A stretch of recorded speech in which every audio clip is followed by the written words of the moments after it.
اور ان کی خوب خاطر مدارات کرتا۔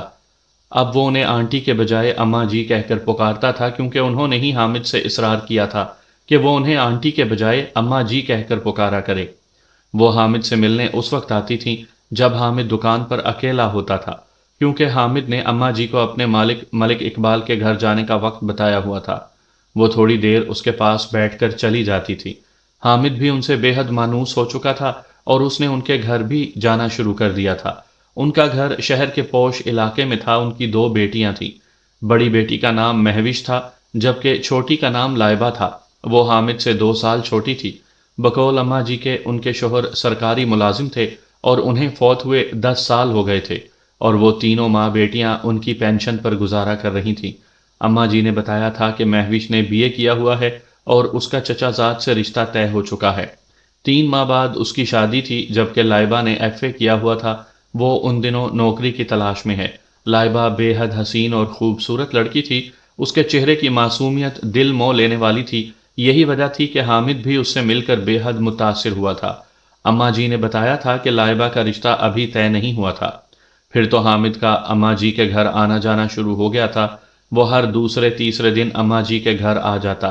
وہ کبھی خالی ہاتھ نہیں آتا تھا، کبھی فروٹ تو کبھی دہی بلے لے کر آتا تھا۔ دراصل حامد کے دل کو لائبہ بھا گئی تھی۔ وہ اس کی من موہنی صورت پر مر مٹا تھا۔ اس نے کئی بار اماں جی سے کہا کہ وہ ان کے گھر آئیں، اور اماں جی ہر بار یہی کہتی تھی کہ وہ اس کے گھر ضرور آئیں گی، لیکن 2 ماہ گزر گئے تھے مگر وہ حامد کے گھر نہیں آئیں۔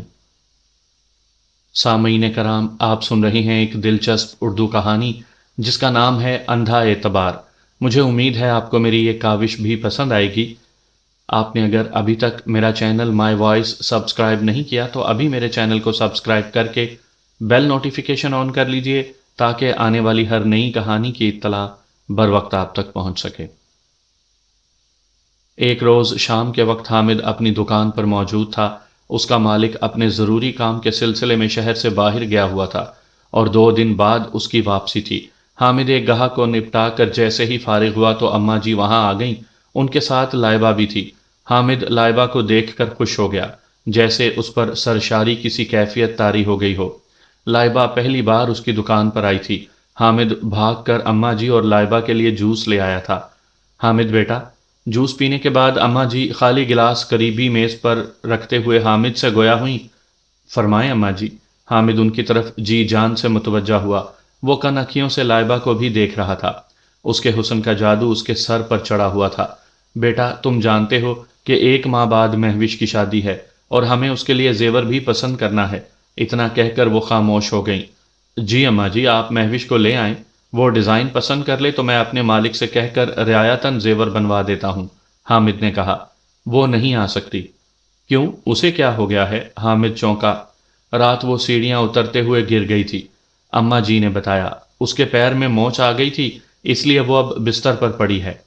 او، حامد نے تاسف بھرے لہجے میں کہا۔ اسی لیے وہ ہمارے ساتھ نہیں آئی، اماں جی بولی۔ کوئی بات نہیں اماں جی، میں آپ کو زیورات کے ڈیزائن والی کتاب دے دیتا ہوں، آپ مہوش باجی کو دکھا دیں، وہ ڈیزائن پسند کر لیں، حامد نے کہا، اور دراز سے ایک کتاب نکال کر ان کی طرف بڑھا دی۔ بیٹا، کتاب میں دیکھنے سے ڈیزائن کیسے واضح دکھائی دے گا؟ اماں جی نے کہا۔ تم نئے ڈیزائن والے چند زیورات دے دو، شام کو آؤ گے تو لیتے جانا، اس طرح مہوش زیورات بھی پسند کر لے گی۔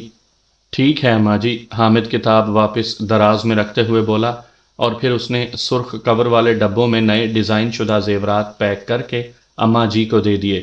شکریہ بیٹا، اماں جی نے مسکراتے ہوئے کہا تو حامد بھی مسکرا دیا۔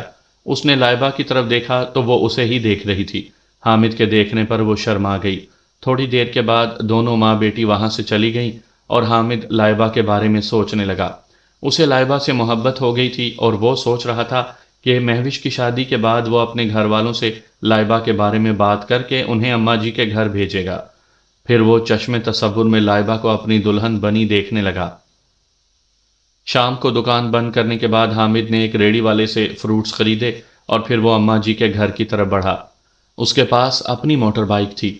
20 منٹ کے بعد جب وہ اماں جی کے گھر کے دروازے پر پہنچا تو حیران رہ گیا، کیونکہ دروازے پر تالا لگا ہوا تھا، اور دروازے کی دائیں دیوار پر یہ مکان کرائے کے لیے خالی ہے کہ بورڈ آویزاں تھا۔ اماں جی نے تو اسے بتایا ہی نہیں تھا کہ وہ کرائے کے مکان میں رہتے ہیں۔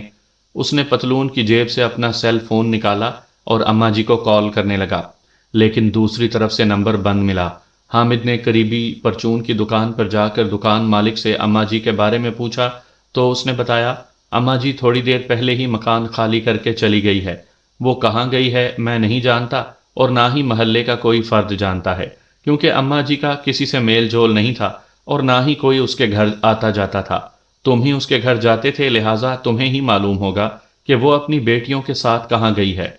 حامد کو اپنا دماغ چکراتا اور آنکھوں کے سامنے اندھیرا چھاتا محسوس ہوا۔ وہ سمجھ گیا کہ اس کے ساتھ فراڈ ہو چکا ہے۔ اماں جی اس سے زیورات لوٹ کر کہیں چلی گئی ہیں۔ اب وہ انہیں کہاں ڈھونڈے؟ حامد کو کچھ سمجھ میں نہیں آ رہا تھا۔